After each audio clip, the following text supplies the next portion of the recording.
Pozdrav moji dragi danice i svetlosti. Sigurno se pitate zašto izgledam kao strašilo trenutno.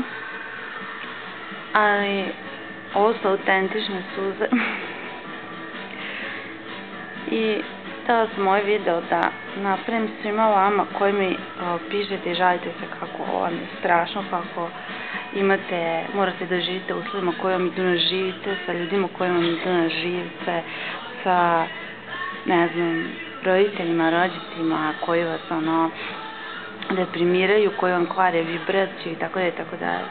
Htjela sam samo da vam kažem da ja ne živim u nikakvim oblacima, također živim u sličnim uslovima i dešavaju mi se slične stvari.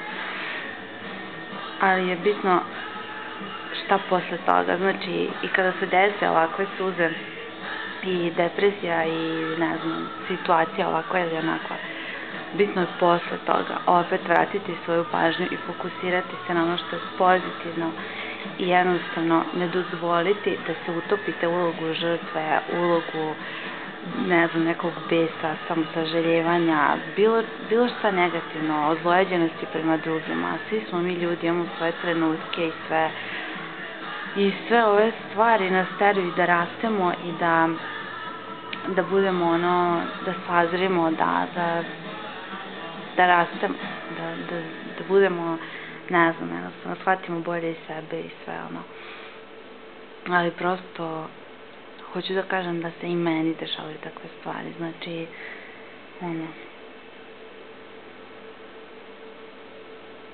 da niste usamljeni u tome i kažem, bitno je posle toga obrisati suze, evo ja ću da skinem ovo sve što mi se razmrljalo i da krenemo ponovo i da imamo pozitivne misli i da se ne poistovećujemo sa tim.